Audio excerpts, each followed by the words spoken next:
Bonjour à tous, merci d'être parmi nous. Je m'excuse, on démarre avec un peu de retard, quelques soucis techniques puisque les interlocuteurs sur le slide n'étaient pas les bons. On est en train de rectifier ça, mais vous êtes bien sur la table ronde qui concerne le New Deal des paiements dans l'hôtellerie. Merci de vous joindre à nous. Je pense que si vous êtes là, vous êtes sûrement un professionnel de l'hôtellerie et vous vous posez sûrement des questions sur les paiements, sur les nouveaux modes de paiement, sur ce qui est en train d'arriver. C'est une bonne chose parce que le paiement devient une pierre angulaire de l'hôtellerie, de l'économie de l'hôtellerie en général. Et aujourd'hui, c'est ce qu'on va dérouler ensemble au travers d'un programme qui va parler des irritants, des frictions, des innovations qui arrivent. Et pour ça, à mes côtés, je me fais accompagner de deux experts de l'industrie. Je vais commencer par toi, Sidonie. Sidonie, si tu veux bien te présenter. Oui, bonjour. Donc, Sidonie Brisson. Moi, je suis directrice des partenariats chez Lyra. Lyra, c'est une solution de paiement. Donc, on offre des solutions de paiement en ligne et en proximité pour les e-commerçants et les commerçants en magasin. Mathias. Et bonjour à tous, je suis Mathias Fierro, je m'occupe des paiements chez Septéo dans sa globalité, mais aussi Septéo Hospitality. Et on va commencer par un petit chiffre, peut-être. Ouais, mais déjà présente-nous peut-être qui est Septéo Hospitality. Alors Septéo Hospitality, c'est un acteur qui est quand même assez présent dans l'hospitality de manière générale. Donc sur les PMS, que ce soit des PMS HPA, donc hôtellerie de plein air, avec notre logiciel eSeason. Sur la partie CRS, donc Central Reservation System avec Resalis, mais aussi sur toute la partie hôtellerie avec Asterio comme logiciel PMS multi-activité. Ah. Ok. Et tu voulais nous parler de chiffres. Et de chiffres, aujourd'hui on a une grosse responsabilité, nos clients aussi, envers les paiements, tout simplement parce qu'à travers toute cette galaxie de PMS que l'on opère, il y a 11 milliards d'euros de flux de paiement qui transitent à travers cette plateforme. Et ça implique donc une grosse responsabilité, que ce soit au niveau de la fraude, que ce soit au niveau de la sécurité des paiements, au niveau de la fluidité et au niveau de l'expérience client. Ouais. Tout à l'heure, je vous disais que le paiement, ça devient la pierre angulaire de l'économie de l'hôtellerie. Tout simplement, pourquoi tout simplement parce que tout peut démarrer ou pas. Par un paiement. N'oublions pas qu'on maximise les réservations directes, on passe par un moteur de réservation et que tout démarre par un site web dans lequel est bien intégré un moteur de réservation et dans lequel on a bien intégré un tunnel de réservation qui permet d'avoir une expérience, on va dire, de service au global et d'expérience de paiement qui soit fluide, sans friction et qui soit à la hauteur de l'image de l'hôtel qu'on veut commercialiser. Et aussi parce que dans l'hôtellerie, on arrive à une multiplicité des canaux de distribution. Un hôtel se distribue sur pléthore de plateformes impliquant différents types et modalités de paiement et on arrive à une hétérogénéité des paiements et aujourd'hui on arrive à un pain point qui concerne n'importe quel hôtelier, c'est la problématique de la réconciliation bancaire, on en parlera tout à l'heure, et aussi parce que le paiement encore aujourd'hui reste un moment stressant pour un consommateur, pour un voyageur, quand le paiement est mal intégré et il ne répond pas aux normes attendues dans l'industrie de l'hôtellerie en 2025. Et aussi parce que une des problématiques du paiement, c'est qu'elle implique une pléthore d'intermédiaires, d'acteurs qui occupent chacun une place au niveau contractualisation, mais au niveau implémentation technique, au niveau commission. Mais ça, pareil, on aura l'occasion d'en revenir. Juste avant de commencer, ce que je voulais vous dire, c'est que là, nous, on suit toujours les indicateurs au niveau des grands conseils, les grands cabinets de conseil, et il ne faut pas oublier que tous s'accordent à dire qu'on arrive vers une migration vers des plateformes bancaires complètement intégrées et le paiement intégré et même la finance intégrée, ça fait partie des principaux mouvances technologiques et de l'économie. Donc ça, faudra surtout pas l'oublier, notamment au travers des best practices qu'on va évoquer tout à l'heure avec Sidonie et Mathias. Alors, vous, comme nous et n'importe quel voyageur, on est largement influencé par tout ce qui se passe dans le retail, dans l'e-commerce au global. Je ne sais pas si vous en êtes conscient, mais toutes les grandes innovations et les nouveaux modes de consommation viennent de l'e-commerce et du retail. Et le paiement ne déroge pas toutes les grandes innovations viennent de l'e-commerce. Et c'est pour ça qu'on regarde toujours à 2-3 ans qu'est-ce qui arrive de l'e-commerce et comment ça va pouvoir impacter l'hôtellerie et l'hospitality au plus global. Mais par contre, on observe un décalage. C'est ça qui est intéressant d'aborder aujourd'hui. Et avant, Sidonie, j'aimerais bien, parce que vous, Lyra, vous adressez tous les flux de paiement dans l'e-commerce, dans les retail, pas que l'hospitality, mais également toutes les industries. Donc, tu as une très bonne vision de ce qui est en train de se passer pour les paiements dans l'e-commerce notamment. Est-ce que tu peux nous en parler de ce qui va arriver dans les prochaines années? En fait, ce qui est intéressant, c'est de regarder le parallèle entre ce qui se fait dans le retail. Donc le retail, c'est les grandes enseignes quand vous consommez au quotidien, et ce qui se fait dans l'hôtellerie. Et aujourd'hui, on constate, comme tu le disais, une disparité d'usage entre ce qui se passe dans le retail et ce qui se passe dans l'hôtellerie. Quand on regarde le retail aujourd'hui, on parle beaucoup de commerce unifié, pour ceux qui sont familiers du terme. Le commerce unifié, c'est comment on met l'utilisateur, donc l'acheteur, au centre de toute l'expérience client sur tous les canaux de vente.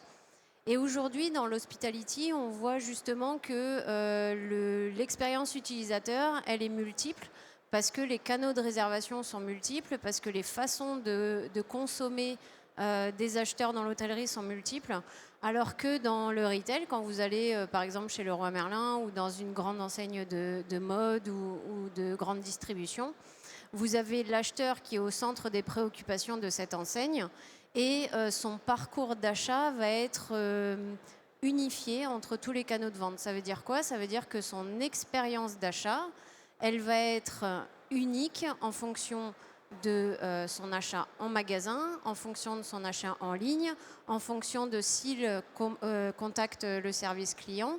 On essaye d'unifier toutes les pratiques de commercialisation dans le retail, alors que dans l'hôtellerie, ce n'est pas forcément le cas. Et Mathias expliquera un peu pourquoi.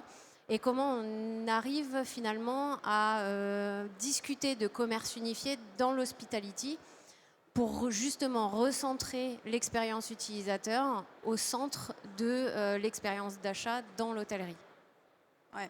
N'oublions pas, je ne sais pas si vous avez connu tous les tout débuts, mais par exemple le bouton Dash qu'avait lancé Amazon sur les expériences de paiement ultra rapides. Donc il y a plein de choses comme ça qui sont en train il faut regarder ce qui est en train de se passer, parce que potentiellement ça peut transformer la façon dont on réserve ou dont on paye dans l'hospitality les prochaines années. En tout cas, c'est super intéressant. Mathias, comme on le disait, on voit, on a toujours le référentiel de l'e-commerce pour regarder donc ce qui arrive. Mais par contre, on se demande pourquoi il y a toujours un décalage d'implémentation sur les technos, mais également l'usage de ces nouvelles technos et modalités de paiement dans l'hospitality. Pourquoi il y a toujours ce décalage? Pourquoi on met toujours plus de temps, nous, à adopter ces nouveaux modes d'usage du paiement? Alors, il vient en fait tout simplement de la complexité de notre secteur. C'est-à-dire qu'aujourd'hui, un retailer, il va avoir peut-être un logiciel de caisse, il va avoir un CMS, donc un gestionnaire de site web avec une plateforme de paiement dessus, et où les personnes arrivent, payent, et puis repartent avec leurs produits. Assez simple. Dans le sens de l'hôtellerie, de l'hospitality de manière générale, c'est beaucoup plus complexe que ça. On fait face déjà à plusieurs logiciels. Vous avez tous besoin hôtelier d'un PMS, d'un Property Management System. Vous allez avoir besoin potentiellement d'un channel manager pour gérer tous vos canaux d'entrée avec les booking.com, les Expedia, voyages privés, Airbnb, etc., etc. Et vous allez avoir besoin d'un moteur de réservation pour votre site web. Donc en fait, déjà, ça fait 3 logiciels et certains grands groupes ont besoin d'encore plus de logiciels. Et ça, c'est uniquement pour la partie e-commerce et la partie gestion.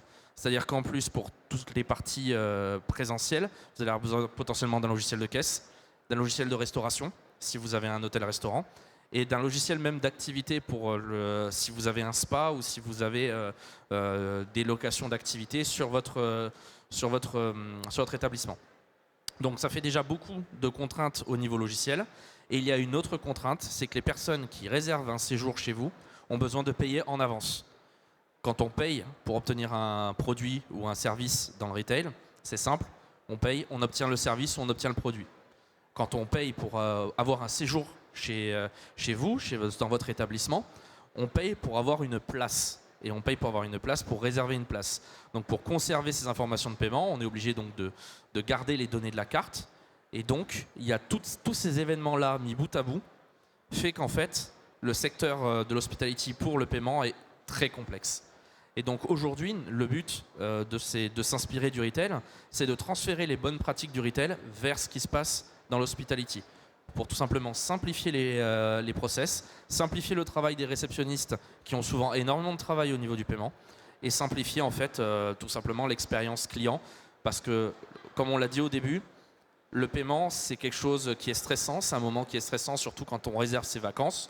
On a économisé toute l'année potentiellement pour pouvoir se payer un séjour agréable, une nuit d'hôtel agréable quelque part. Et en fait, au moment de payer, si le paiement ne marche pas, si c'est pas fluide, en fait, le moment où le paiement échoue, on se demande si c'est de la faute de notre carte, si c'est de la faute de la plateforme, et le client se retrouve stressé. Il n'a pas vécu une bonne expérience, et donc dans le futur, est-ce qu'il va venir réserver à nouveau? Donc en fait, toutes ces bonnes pratiques-là en fait, ont déjà été testées dans le retail pour faciliter et faire en sorte que le paiement soit le plus fluide possible. Aujourd'hui, sur les plateformes retail les plus expérimentées, vous n'avez même pas l'impression de payer. On l'a dit tout à l'heure pour Amazon, vous n'avez même pas l'impression de payer sur Amazon. Le but, c'est d'apporter cette expérience-là à l'hospitality, à nos hôtels, pour éviter justement que quand la personne paye, que ce ne soit pas quelque chose de freinant, mais qu'on passe directement à l'idée de partir en vacances.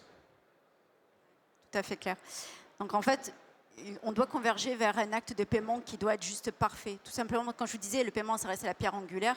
N'oublions pas que le paiement, c'est la matérialisation d'un accord entre un hôtel, une banque et un consommateur. Donc il doit être parfait du début jusqu'à la fin. Le début sur la partie digitale avant le séjour, pendant le séjour sur la partie paiement physique présentiel, et après potentiellement avec des mouvements financiers en post-séjour.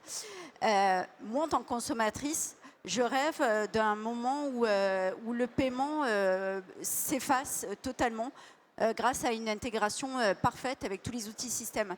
Je pense qu'à un moment donné, on parlait d'ubiquité du paiement. Je pense que c'est vraiment le terme à consacrer. C'est j'oublie le paiement. Le paiement, finalement, c'est un moyen pour arriver à une destination. Et je me pose la question en tant qu'éditeur de logiciel, est-ce que la clé de l'ubiquité, c'est pas une interconnectivité maximale entre en tout ce que tu as dit, entre la pléthore de systèmes qui communiquent en permanence avec entre le TPE, le POS, le PMS, la Gestapo, enfin tout ça, tu vas nous en parler. Mais est-ce que le mot-clé, est-ce que c'est pas l'interconnectivité? Alors oui, le mot-clé, c'est l'interconnectivité. Alors moi, je vais parler d'abord pour Septé Hospitality. Je laisserai Sidonie répondre sur les autres parties. Mais en tout cas, sur la partie Hospitality et sur la partie des logiciels que l'on a, oui, clairement. Parce qu'en fait, aujourd'hui, comme on l'a dit, il y a de la complexité opérationnelle.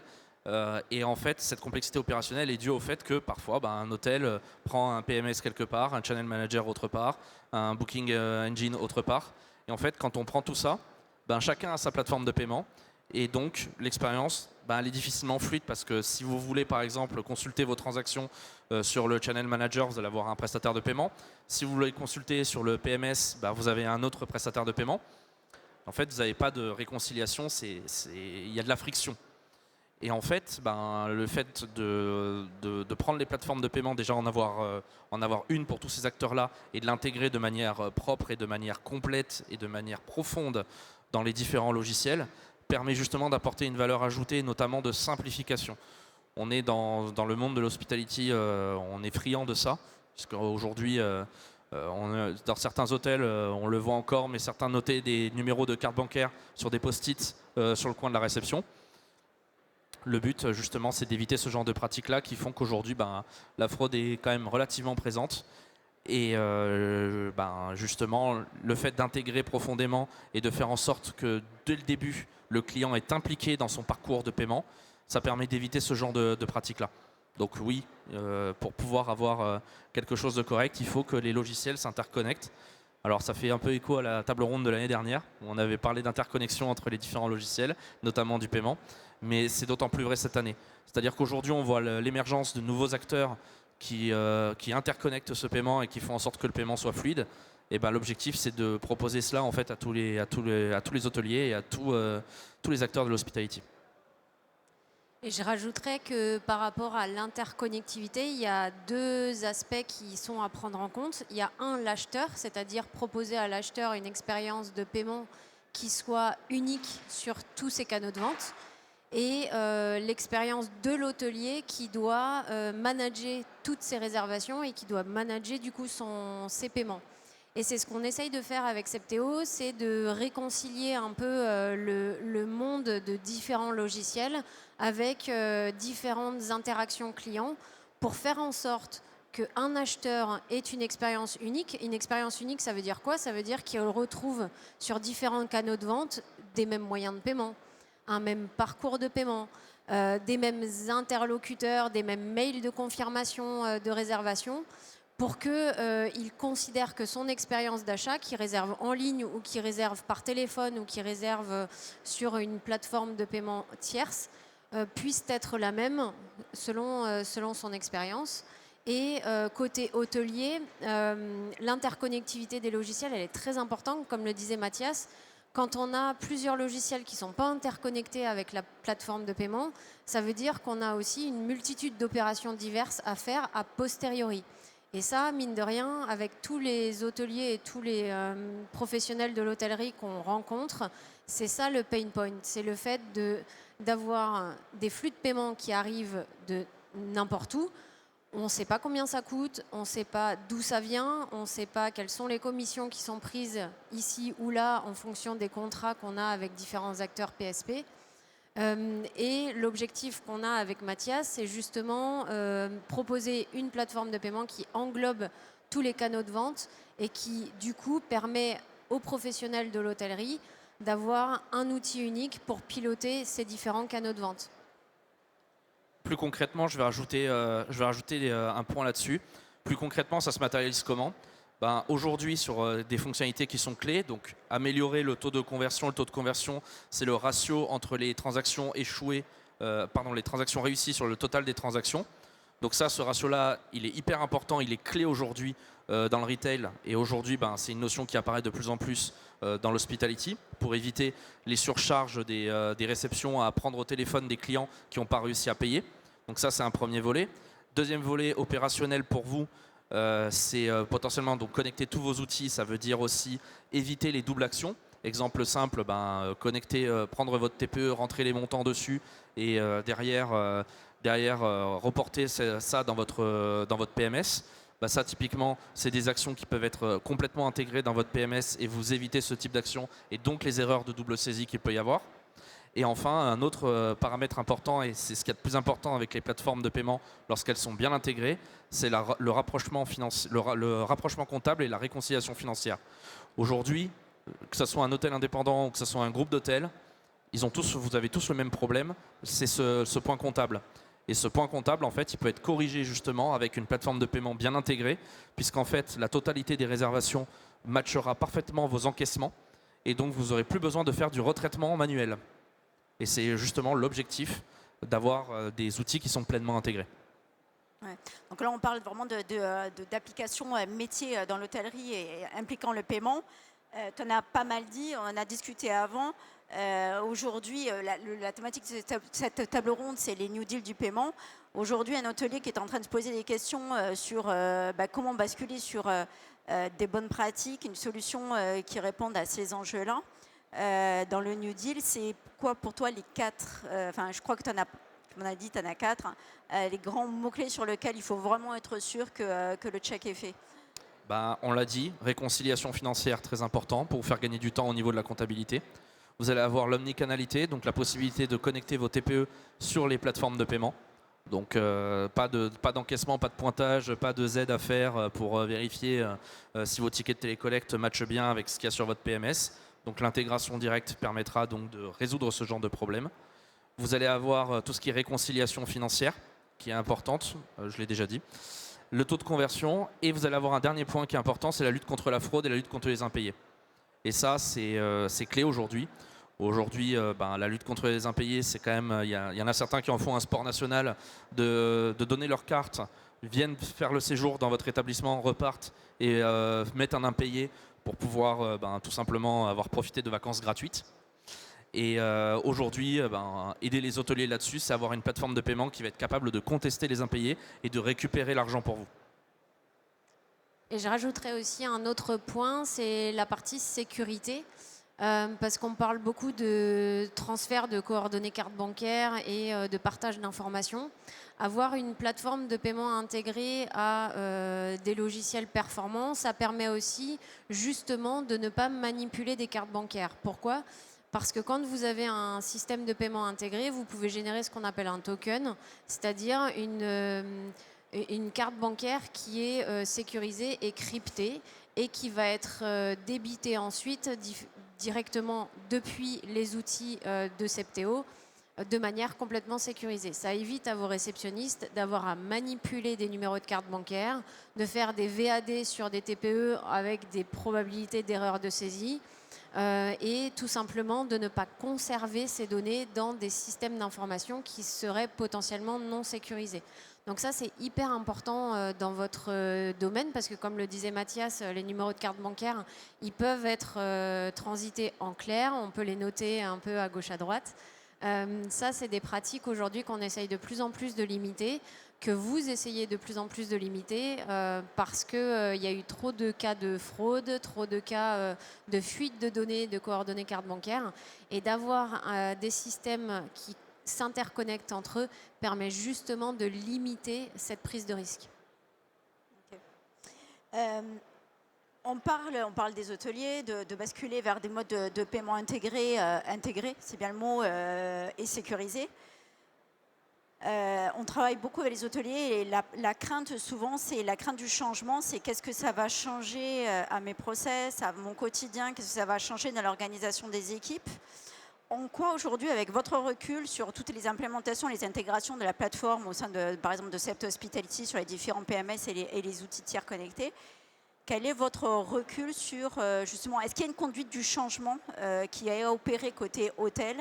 Qu'est-ce que ça change dans les process métiers, par exemple, d'un réceptionniste d'utiliser ce type de solution intégrée? Alors, il y a un peu de conduite du changement, légère. C'est en fait tout simplement utiliser un back-office avec de nouvelles fonctionnalités dont ils n'avaient pas l'habitude avant. Mais en fait, globalement, ça simplifie en fait leur quotidien. C'est-à-dire qu'en fait, ils n'ont plus de risque à prendre les numéros de carte au téléphone ou à les prendre et les rentrer dans le TPE. Il n'y a plus besoin de faire ce genre de pratique. Il y a de la conduite effectivement de changement dans le sens peut-être pas opérationnel mais plutôt comptable pour apprendre à faire effectivement ces rapprochements financiers avec ces nouveaux outils, mais qui va leur simplifier la vie. Mais aujourd'hui, les outils qui sont déployés par les plateformes de paiement en fait sont hyper intuitifs, hyper simples.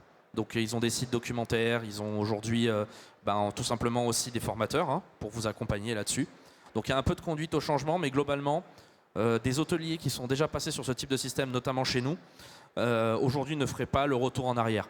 C'est-à-dire qu'aujourd'hui, ça a été des fois du changement qui a été un peu long, puisqu'on parle de groupe pour certains. Mais au final, ils en sont ravis, ils ont gagné du temps, beaucoup de temps surtout. Et ils ont gagné surtout de la tranquillité d'esprit. La tranquillité aussi, je rebondis juste que ça va également dans le fait d'avoir un contact et un référentiel unique. Exactement. C'est-à-dire que si j'ai un problème sur le paiement, je n'ai pas 150 000 interlocuteurs. C'est ça, il n'y a plus exactement d'interlocuteurs où si j'ai un impayé, il faut que j'aille voir ma banque, comment est-ce qu'elle va m'aider. En général, dans une banque, on est en général un numéro. Quand j'ai un problème sur une transaction, qui je dois appeler mon prestataire, est-ce que je dois appeler le logiciel métier? En général, on appelle le logiciel métier en premier. Ou est-ce qu'il faut que j'appelle ma banque? Et des fois, ces trois-là, ils ne discutent pas ensemble, c'est un billard à trois bandes. Donc le fait d'avoir un interlocuteur unique, on parlait d'unification tout à l'heure, c'est hyper important. C'est hyper important parce que ça permet de résoudre les problèmes beaucoup plus facilement et beaucoup plus rapidement. Je compléterai par ce que tu disais, Isabelle, sur la partie réception. On met en place beaucoup d'outils pour les réceptionnistes pour leur simplifier la vie. Donc on a parlé d'automatisation de débit des cartes qui transitaient par différents systèmes, mais on a aussi d'autres solutions qui permettent de simplifier la vie des réceptionnistes. Ça peut être par exemple l'envoi de liens de paiement en automatique depuis les outils. Ça, on n'en parle pas assez souvent, mais c'est quelque chose qui marche très bien.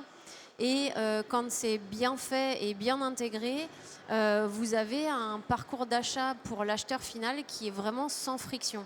C'est-à-dire que Mettons, vous voulez réserver une salle pour un séminaire, vous voulez tout simplement réserver par téléphone vos prochaines vacances. Vous appelez l'hôtelier et aujourd'hui, enfin, dans la majorité des cas, ce qui se passe, c'est que l'hôtelier vous demande des numéros de carte bancaire pour sécuriser la réservation. Mais ces numéros de carte bancaire, ils servent à quoi en fait? Je ne sais pas, j'ai pas envie de les donner au téléphone. Est-ce que je vais être débité maintenant? Est-ce que je vais être débité plus tard? Donc on met à disposition des réceptionnistes des outils qui permettent de faire soit de la pré-auto, soit du débit direct, soit proposer des moyens de paiement qui permettent d'outrepasser certaines contraintes qu'on peut avoir.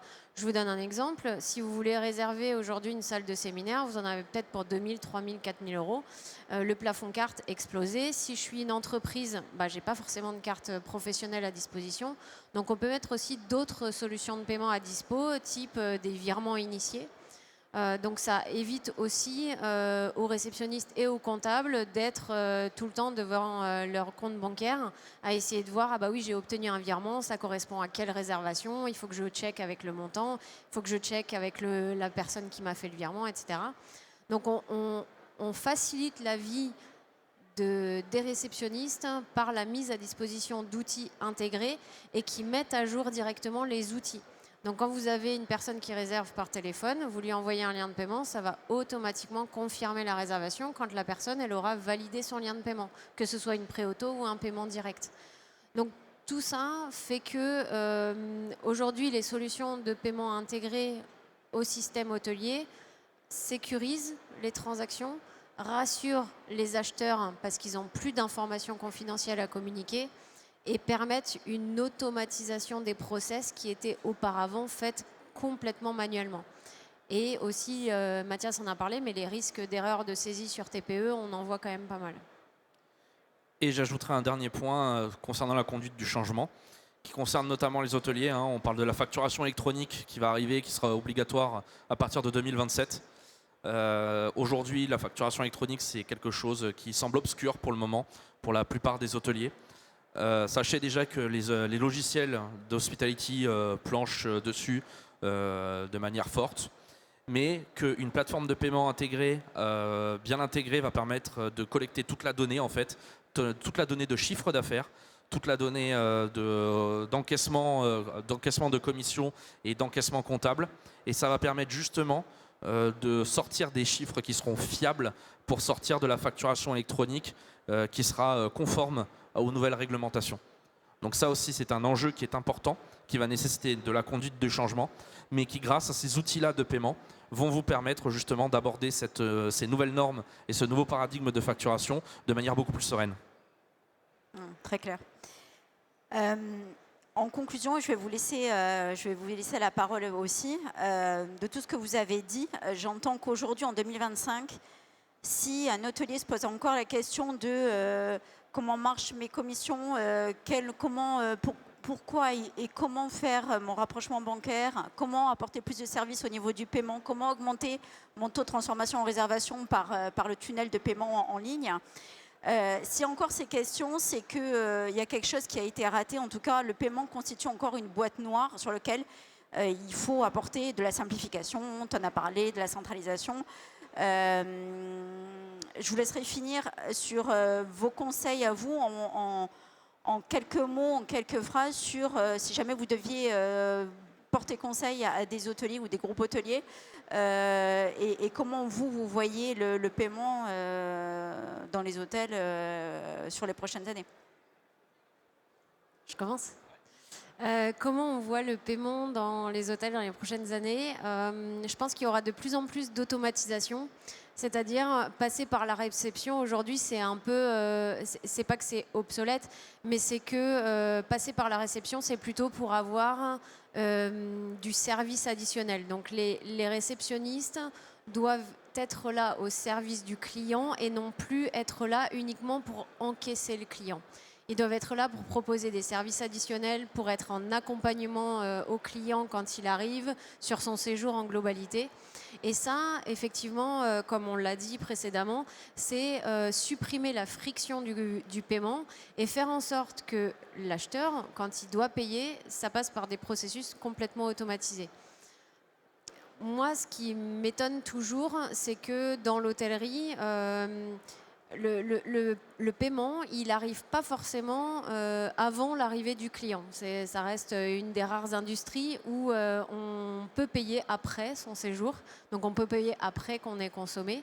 Mais ça, c'est pareil. Le paiement après consommation, on peut automatiser certains éléments. On peut faire du fast checkout pour que le moment où on passe à la réception après son paiement, après son séjour, pardon, ne nécessite pas forcément de repasser par la case paiement ou ne nécessite pas de représenter sa carte bancaire, etc. Donc pour moi, le futur dans l'hôtellerie, c'est d'automatiser au maximum la partie paiement, de la sécuriser au maximum pour qu'un acheteur, quand il réserve, il fournisse sa carte bancaire en garantie et qu'à partir du moment où il a fourni sa carte bancaire ou tout autre moyen de paiement, on ne revienne pas dessus. Que l'hôtelier soit vraiment au service du client et que le paiement disparaisse au profit de l'expérience utilisateur dans l'établissement hôtelier. Et c'est d'autant plus vrai que de plus en plus d'hôtels mis sur la pluralité des services en maison, donc avec des séjours impliquant effectivement de l'hébergement, mais également de la restauration, du spa, du séminaire, des activités de location de vélo, de recharge de véhicules. Donc c'est tout autant de points potentiellement de friction et sur lesquels, s'il n'y a pas d'automatisation, on va forcément perdre du cross-sell et parfois même de l'upsell. Donc c'est vraiment un élément clé. Mathias, toi tu conclurais comment ? Je conclurais que le paiement, c'est une boîte noire pour pas mal de monde en fait. Les hôteliers ont toujours dit, pour moi ce qui m'intéresse c'est comment je capte mes réservations, comment j'augmente mon RevPAR, comment j'optimise mon taux de remplissage de mon hôtel. Ils ne se sont jamais trop posé la question de à quoi servait le paiement. Le paiement, c'est juste un moyen d'encaisser du chiffre d'affaires. Et en fait, on a besoin que ça marche parce que c'est par là qu'entre notre revenu et c'est tout. Mais ils ne se sont jamais posé en fait la question de tout ce qu'il y avait derrière. Et là, pour le coup, moi, la conclusion que j'ai apportée avec ce New Deal, c'est que justement, le paiement, si on ouvre cette boîte noire, si on regarde ce qui se passe à l'intérieur et qu'on comprend toutes les fonctionnalités qu'on peut en déduire, il y a beaucoup de choses, beaucoup de services, beaucoup d'améliorations à apporter. Qu'on ait parlé de l'automatisation, qu'on ait parlé des moyens de paiement, qu'on ait parlé de cette fameuse réconciliation financière, etc. etc. Il ne faut pas oublier qu'aujourd'hui, je vais partager une anecdote personnelle. Je suis allé à l'ITB à Berlin il y a tout juste 3 semaines. Et en fait, moi j'étais surpris de l'avancée au niveau des paiements de la majorité des hôteliers et de la majorité des établissements en Europe. Et en fait, aujourd'hui, c'est tout simplement parce que ces établissements, ils ont ouvert cette boîte noire, ils se sont intéressés à ce qu'il y avait dans le paiement. Et aujourd'hui, en fait, nous, éditeurs de logiciels et les plateformes de paiement, on a cette responsabilité-là de vous montrer tous les services qu'il y a d'associés. Et tout ce que j'ai envie de dire, en fait, c'est sauter dans le grand bain, tenter d'ouvrir cette boîte, et puis on est là pour vous accompagner. Merci Mathias, merci Sidonie. Est-ce que vous avez des questions dans la salle qui sont propres, justement, des questions que vous posez tous les jours sur le paiement, sur comment faire, pourquoi, par où s'y prendre, pardon. Si vous avez des questions, n'hésitez pas, je viens à votre rencontre. Il suffit juste de lever la main. Sinon, sachez que Mathias est à votre disposition, soit à la fin de la conférence ou également sur notre stand Sept Hospitality H56. Bon, si je me souviens bien, on est par là-bas.